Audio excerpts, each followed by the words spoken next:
Сәлем достар, қалдарыңыз қалай? Бүгін мен сіздерге осы 5-ші курстың бірінші семестрінде болған сабақтар туралы айтпақпын. Ең бірінші тоқтала кететін нәрсе, бізде жалпы оны 3 бөлімге бөліп қарастыруға болады. Бірінші семестрдің сабақтарын. Біріншісі жалпы тәжірибелік дәрігерге қажетті пәндер. Оған 3 пән кіргізді. Ішкі аурулар, хирургия, 4 пән кіргізді. Ішкі аурулар, хирургия, акушерия және гинекология және балалар ауруы. Осы 4 пәнді кіргізді. Бірінші ВОП-тың, яғни врач общей практикидің сабақтары. Екіншісі онкология. Және үшінші бөлім бұл электив сабақтар, яғни өзіміздің таңдаған онлайн түрде болған өткен сабақтар. Яғни оған медстрахование, яғни медициналық сақтандыру, лабораториялық зерттеулер, солар талдау, яғни және коммуникативті дағдылар. Енді әрқайда тоқталып кетейік. Бірінші, ішкі ауруларға келетін болсам, яғни кешіресіздер.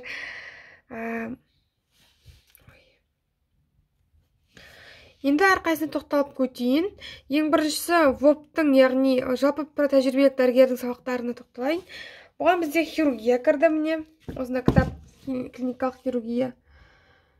Осы хирургия маған қатты ұнады оқыған кезде, маған осы пәннен берген оқытушымыз өте білімді, сауатты, сабақты өткізу тәжірибесі өте жоғары кісі екен. Өте қатты ұнады бұл сабақ. Хирургияны бәріміз білетін шығарсыздар, операция жасайды, яғни ода біз бұл сабақта әр сабақта бізді неге жіберіп отырды? Практика ретінде врачтардың қастарына жіберіп отырды, дәрігерлердің қасына. Сол жақта отырып шамалы дәрігердің өмірін, яғни қандай пациенттердің келгенін, яғни оларға көмектесіп отырдық. Клиникалық хирургия осындай ішінде атерома, неше түрлі сондай шағын операцияларды көрдік. Келесі акушерия және гинекология. Акушериядан осындай кітап, гинекологиядан осындай кітап. Бұл пәнде де бізге айнамен қарау, жұғынды алу деген сияқты тақырыптарды өттік және соларды бізге көрсетті. Келесі балалар ауруы. Балалар ауруында, яғни баланы қалай тамақтандыру керек, ана сүтімен тамақтандыру, күтім сияқты тақырыптарды өттік. Және соңғы ішкі аурулар. Бұл ауқымды өтті. Басқаларына қарағанда ішкі ауруларды біз бір айдай өткен шығармыз, бір айдай. Ішкі ауруларда, яғни манаға айтып кеткен негізгі маңызды ВОП-та келетін, яғни жүректің түрлі аурулары, яғни стенокардия, атеросклероз сияқты, яғни пиелонефрит, гломерулонефрит сияқты ауруларды өттік.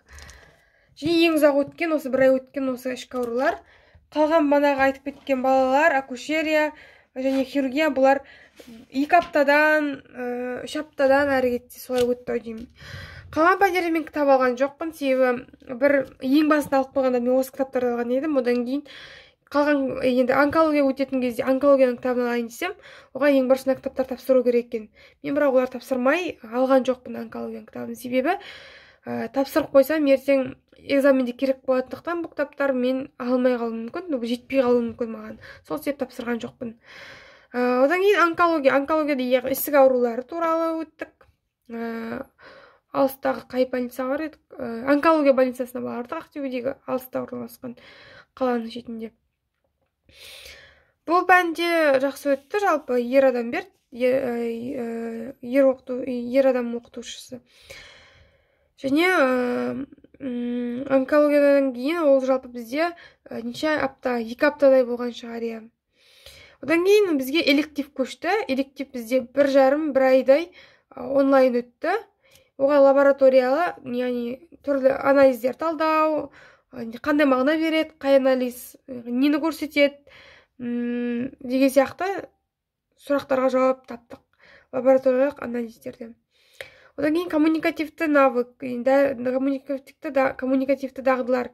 Бұны біз деген бірінші курста өткен едік, және бұл жолда тағы да өттік, және бұның экзаменінде біз видео түсірдік, яғни пациентпен қалай сөйлесу керек, яғни осы дәрігердің ұстану керек шарттары бойынша, яғни дәрігер бірінші науқас келгенде амандасу, оның отыруын сұрау, жайғасуын, арақашықтық сақтау, қандай сұрақтар қою керек, ашық сұрақтар, жабық сұрақтар қою керек, соның барлығын көрсету ретінде видео түсіріп экзаменді тапсырған едік. Және медициналық сақтандыру бұл шын керек, бұл пәндер жүйесінде жоқ. Бұл да бізде онлайн өтті, страхование. Бұл да бізде ауызша болды, ауызша болды экзамені, ал лабораториялық зерттеулерде бізде экзамен тест түрінде болды. Жалпы онлайн өткесін, онда қатты қиын өткен жоқ. Және бұл элективтің сабақтарының экзаменін бірден тапсырып тастадық бітіргеннен кейін. Онкологияның экзаменінде тест болды, онда бірден тапсырып тастадық.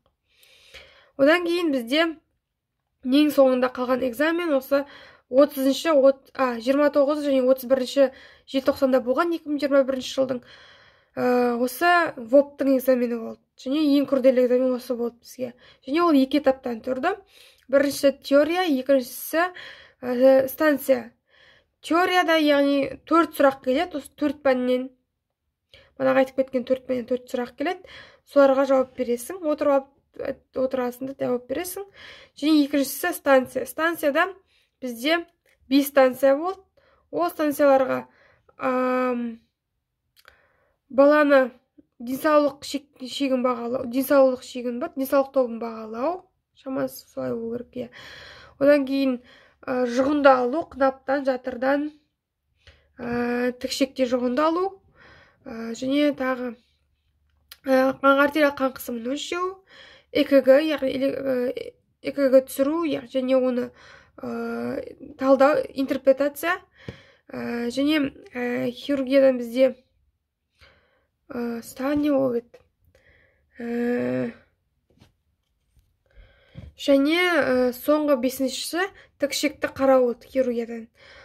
Және станция жалпы дайындалғандықтан, онда ешқандай сұрақ қоймайтындықтан жылдам өтті және оңай болды мен үшін. Тек жаттап алып, өз ісіңді білетін болсаң, барлығынан өте аласың. Ал теория, яғни манағы айтқан сұраққа жауап, яғни сабақта өткен оқып дайындалдым. Мен 10 күндей дайындалған шығарым. Ұзақ дайындалдым. Мен өзі кез келген бір экзаменге дайындалатын болсам, ұзақ алдын ала жоспарлап дайындаламын. Қысқа уақытта дайындалу менікі емес. Және осындай пәндер болды. Және бізде негізінен онкологияның экзамені 6 қаңтарда болу керек болған, бірақ бізде барлығы 2022 жылға дейін аяқталып бітті. Және осындай пәндерден біз экзамендер тапсырдық, осындай пәндерді өттік. Енді бізді келесі семестрде, осы алда келе жатқан 2-ші семестрде 5-ші курстың, одан психиатрия, наркология, тағы не? Сондай пәндер болады. Бұл жолда басқаша болады. Енді қазір кітап тапсыруға барам, кітап алып қайтам бұйырса. Және одан кейін келесі семестр аяқталғаннан кейін сіздерге тағы да кітаптар жайлы және осы 2-ші семестр жайлы видео түсірмекпін.